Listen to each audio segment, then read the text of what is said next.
ये क्या कर रहा है तू मेरी गाड़ी में? कुछ नहीं साहब, कुछ नहीं कर रहे थे। अच्छा, चोर है ना तू? चोरी करने की कोशिश कर रहा था ना तू मेरी गाड़ी में? नहीं साहब, हम चोर और नहीं है। दरअसल हम आपकी कंपनी में चौकीदार का काम करते हैं। आप ही को देखने आए थे कि आप गाड़ी में बैठे हैं कि नहीं। चोरी करता हुआ पकड़ा गया तो अब बहाने बना रहा है ना? नहीं साहब, हम झूठ नहीं बोल रहे हैं। हम हैं मुकुल चौकीदार, आपके यहाँ पर चौकीदार का काम करते हैं। आप शायद हमें जानते नहीं हैं, लेकिन हम काफ़ी समय से आपके यहाँ पर काम कर रहे हैं। क्या है ना साहब, हमें बिना कुछ बताए हमें काम पे से निकाल दिया। अब 3 महीने का तनख्वाह बकाया है हमारा, वही लेने का कोशिश कर रहे हैं। वहाँ पर जाते हैं ऑफिस में तो वहाँ से भगा दिए जाते हैं। तो बस यहाँ पर देख रहे थे कि आप अंदर बैठे हैं कि नहीं।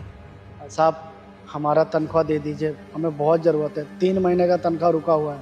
अच्छा, तो तुम ही थे ना वो जो हमारे ऑफिस में चोरी करते हुए पकड़े गए, जिसकी वजह से तुम्हें नौकरी से निकाल दिया। अब क्या करने आए हो यहाँ पे? नहीं साहब, दरअसल हमने कोई चोरी वोरी नहीं किया है। वो मैडम है ना, वो दीप्सी मैडम जो तनख्वाह देती है सबको, तो हम उनसे काफ़ी समय से कह रहे थे कि 3 महीने का तनख्वाह रह गया हमारा, आप दे दीजिए। अब एक दिन हम बहुत जोर ज़बरदस्ती करने लगे कि हमें हमारा तनख्वाह चाहिए, जब भी हम काम करेंगे। तो उन्होंने हम पे चोरी का इल्ज़ाम लगा दिया। अरे सबको बताया कि हमने वहाँ से कुछ सामान चुराया। साहब, हमारा 3 महीने का तनख्वाह बकाया है, वो भी पूरे 15,000 रुपये। साहब, दिलवा दीजिए, आपका बहुत उपकार होगा हम पर। क्या बोला तुमने? 3 महीने के कितने रुपए बताए तुमने? 15,000 रुपये बकाया है हमारा, वो भी पूरे 3 महीने का। देखो, पहले तो मेरी बात ध्यान से सुन लो। मैंने आज तक किसी भी एम्प्लॉय की सैलरी ना रोकी नहीं है, तो तुम्हारी सैलरी में मैंने टाइम से दे दी है, ठीक है ना? और एक बात, तुम्हारी सैलरी 5,000 रुपये नहीं, पूरे 12,000 रुपये थी। तो हम पर ये इल्ज़ाम मत लगाना आज के बाद। 12,000 रुपये तनख्वाह है हमारा? ये क्या बात कर रहे हैं साहब? हमें तो हमेशा 5,000 रुपये ही मिला है वहाँ से, कभी 12,000 नहीं दिए हमें। अब सब कुछ समझ गया मैं कि तुम्हारे साथ ऐसा क्यों हुआ और तुम्हें नौकरी से क्यों निकाला। ठीक है, जब मैं ऊपर ऑफिस में बुलाऊँ ना, तब आ जाना एक बार। नहीं साहब, आप हमारा तनख्वाह यहीं दे दीजिए। देखो, तुम्हारी सैलरी मैं दे चुका हूँ।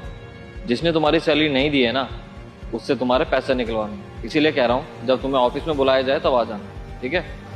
अच्छा ठीक है।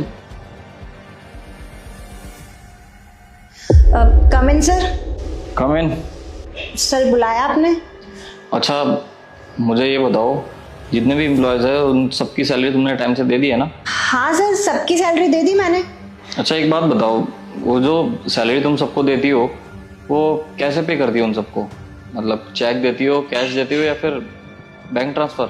नहीं सर, मैं बस ऑनलाइन ही पे करती हूँ सबको। अच्छा, तो एक काम करो, पिछले 1 साल का ना मेरे पास सारा डेटा ले आओ, मेरे को कुछ चेक करना है। सर, 1 साल का डेटा निकालने में तो